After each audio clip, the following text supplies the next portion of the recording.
Okay, Light and Shadows, Session 36, The Cabal. Upon entering the castle, our heroes discover that the first floor is mostly dedicated to the basic functions and the work of the servants.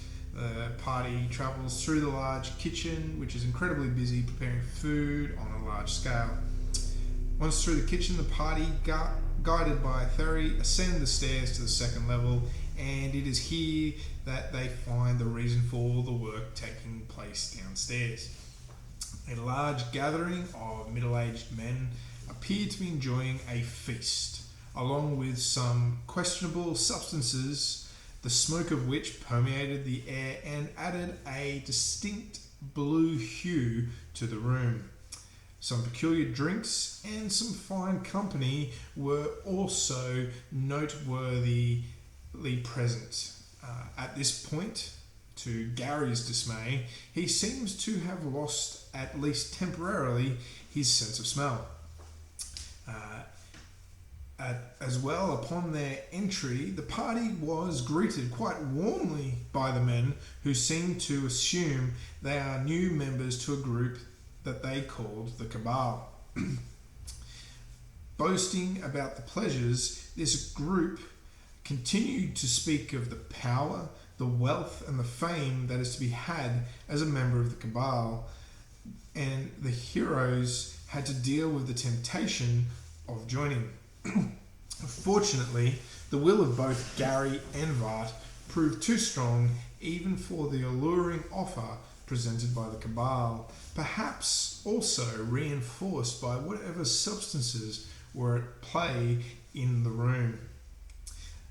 To Gary's frustration and Vart's amusement, Strife, however, did not appear to be resistant to the allure of such wonders, power, wealth, pleasure, and was quite enticed to join in the merriment being partaken.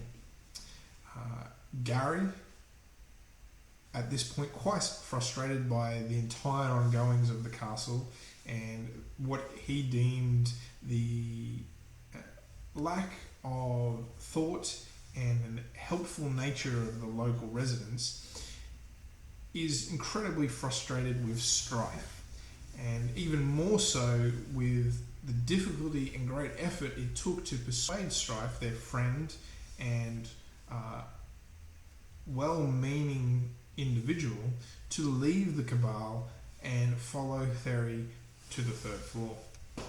However, he was successful eventually, and the party left the third floor and the Cabal behind. Upon entering the third floor, our heroes discover a much more modest setting with only 4 guards, 2 servant women, and an old, long, grey-haired man hunched over a small round table in front of the fireplace, eating. With some effort, Terry managed to gain the attention of the old man, who it turned out was the Governor Emilio. As the Governor raised his gaze, a look of complete horror fell over his face as he quickly jumped to his feet and pointed at the party. However, before he could say anything, whatever he had been eating appeared to catch in his throat and he began to choke.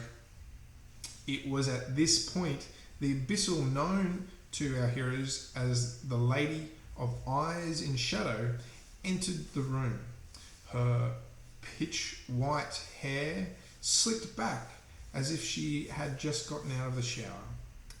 As she moved towards the Governor, she made a point of saying "Hello, Strife," and waving to him in a sweet manner. As she reached the Governor's side, she proceeded to help him recover from whatever it was he was choking on, and therefore save his life. Before the party could engage the Governor in conversation, she quickly had him ushered off by the 2 servant girls to what is apparently his bedroom. She then sat herself at the table and motioned for our heroes to do the same so that they could talk, and proceeded to dismiss Terry, who seemed more eager than at any other point in the preceding hours to be absent from the party's company. And that is where we finished off. Till next time, peace.